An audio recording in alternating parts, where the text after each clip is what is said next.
Einar, nýtt ár, þetta byrjar á fínum nótum með þér? Já, bara mjög ánægður með frammistöðum í dag og það er alltaf mikilvægast að vinna en bara virkilega góð frammistöð, góð varnarleikur, frákastur mjög vel. Mér fannst við bara, þó að það ekki náttúrulega 4 skoraði fyrir alveg, þá fannst mér við vera að hreyfa boltann mjög vel og bara vinna þetta sem ein heild og þannig að ég hef verið yfir fá að kvarta. Við förum bara í þetta helsta sem allir tala nýju leikmenn, þeir eru að falla vel inn í hópinn og...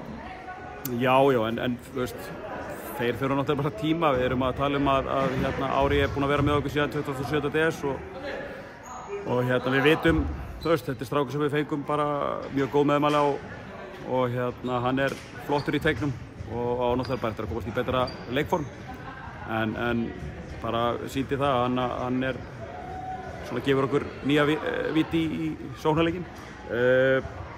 Kevin kom inn á föstudagsmorguninn þannig að það tekur fyrir mér þannig allavega tekur 48 tíma bara að ná fótunum undir sig eftir Ameríkuflugið og ég ætla ekki að dæma hann hart en ég veit sem er að það er bara liðsmaður, góður frákastari og hann lagði sig fram og hópi með skotin hérna sérstaklega í teiknum en skýt með það, hann var að leggja allt í þetta og ég er bara bjartsýnn á það báða. Framhaldið, það komin 7 í röð í deildinni, næsti leikur Tindastóll, það verður erfitt próf.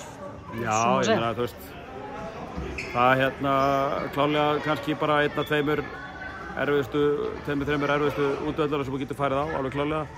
En það er bara, deildin er bara svona, þú veist, það er allt mjög erfitt. Ég meina, Írgarnir eru búin að vera, að mér finnst, bara hrikalega öflugir í vetur og mér finnst það til margs bara góða frammistöð að ná að sigla þetta samfærandi sigra bútið þeim hér. Við vissum að janúar er mjög krefjandi. Við töpum náttúrulega fyrir 4 af 5 liðum sem við spilum þarna við í haust og stefnum ótrúður á það að gera betur í þessari törn og fyrsta mál á dagskrá er bara að skella sér norður og við ætlum okkur að standa okkur þar. Takk fyrir þetta, Einar. Yes.